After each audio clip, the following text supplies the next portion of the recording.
Here we're live now. Um, Good afternoon. Oh, good afternoon. Assalamu alaikum, Hajj Wa Amal. alaikum salam, Hajj Khalid. I just thought I'd just run this as like a little test, Okay. just to see, whether or not my camera's working. And we were talking. You wouldn't waste the real thing on me now, would you? No, of course I would, because I think you've got some skills in the department. But we were talking about the podcasting thing, and I just had an idea when I came in to ask you a question relating to the Black Stone movement, and just You mean the League of the Black Stone? yeah, the League of the Black Stone. Just really ask you to just give me kind of like a summary of what the League of the Black Stone represented, and what's happening with them at the moment.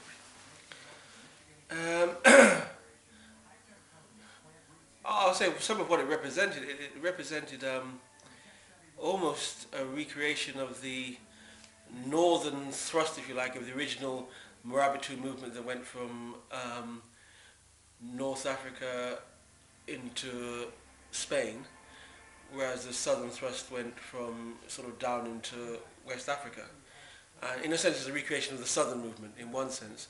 But at the time when it was formed, that consisted of communities in Charleston, South Carolina in America, in South Africa at the time, mainly around Johannesburg and Pretoria at the time, which has a name actually, which I can't remember for the area. Empire Malunga or No, Limpopo? no. Okay. It's another name. It will come. It will Okay. come in a minute. And sorry, I said the other thrust. Nigeria. Sorry, Zaria in Nigeria, in northern Nigeria, and Brixton in South London, England, where I was at the time.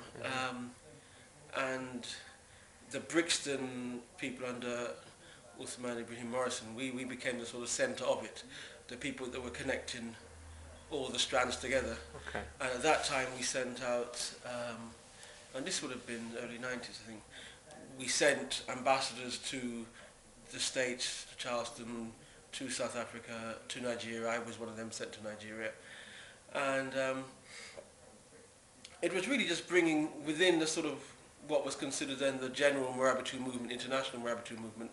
It was this sort of a movement within a movement, if you like, bringing those strands together. We had summits and so on, and different things happened. The book Trade First came out of that energy.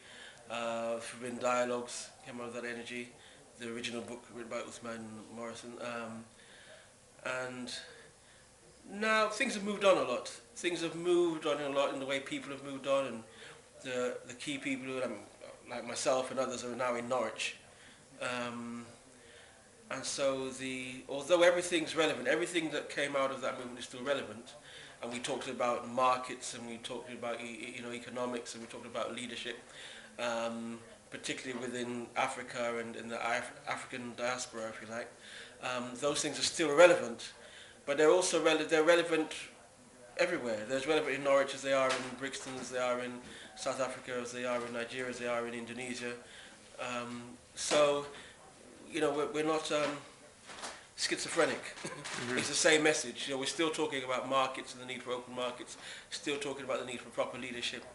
Nothing's changed in that sense, but I think maybe just that people have moved around, and now people are working within different communities, and it did what it did at the time. I think there's now a second wave to happen within the League of the Black Stone, as things have moved on in terms of world finance and world economics, and all the things like this sort of war and terror that's come from all these things that sort of hit the headlines, if you like, AIDS, all these things, world trade. I think there's another thrust now. I think that it's matured now, and the things we're putting forward, some people didn't quite understand them, but 10 years later, people now understand everything we were saying. A lot of people do. So I think now it's a time for us to take the lead again, if you like, with a new wave, maybe a new set of people. Okay.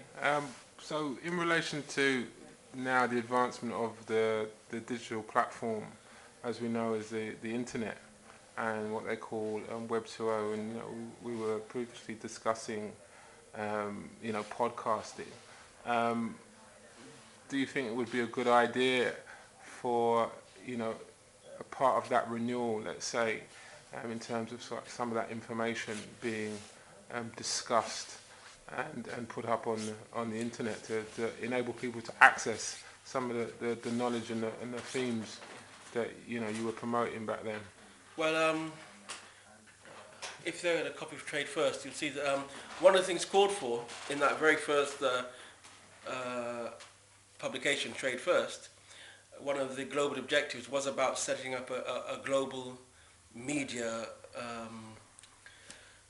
won't say group, but entity, if you like. And that's never gone away. That's been, I think, one of the things we recognised quite early on was that was a big task and very necessary. And what's happened with the new technology, it's probably leveled the playing field to some degree. We don't actually control the internet, and and the people who sort of, the powers that be that do control the internet can still cut off a whole country if they want to from the internet. So we don't control the internet, but the internet itself is much more of a level playing field, and we've seen it with people becoming millionaires and so on. And with the advent of what people call Web 2.0, which is sort of the things to do with podcasting and blogging and the YouTube, these things where the actual users make the content, it enables many more of us to actually become media houses. It's sort of, we can produce TV quality programs, video, audio, sort of radio shows, all these things you can produce and become a media house, and you can make money from it. In one sense, that's it's access to make money. If you do it well, you can make money from it. But also just getting out there. I said YouTube, people put this stuff up for free, and people are getting YouTube itself. I don't know how many millions of hits it gets a day, but people putting their stuff on YouTube get thousands and thousands of hits, and all kind of things come from that. People, this viral advertising and using email and so on. With a normal physical mail shot, you could maybe send out to thousands. Now using email, you can send out to millions. Doesn't mean it's necessarily more effective, but you can reach millions. 10% of a million is much more than 10% of 1,000, for example. All right, so we can expect to hear more from the League of the Blackstone then? I think so. Whether you actually see it with the sort of League of the Blackstone's branding on it, if you like, is depends. It may not actually be necessary. It was never about creating a movement with the name becoming, the brand becoming all important, but it was about getting the message out there. And we've seen it now, people talking about gold and the dinar, people talking about even people's take on things like fair trade and so on, people getting sort of media savvy and taking that up. So yeah, I'm not sure the branding, but definitely you'll see some of the arguments out there. Okay, well, thank you for that kind of like impromptu interview. I know I kind of like put you on the spot a little bit, but after much editing, please. No, I mean, I think what you've done is you've laid the ground for us to now kind of like take this a little bit further and maybe unpack some of the issues that you were talking about then, seeing how they relate in the current era. Thanks a lot. Okay, see how it goes.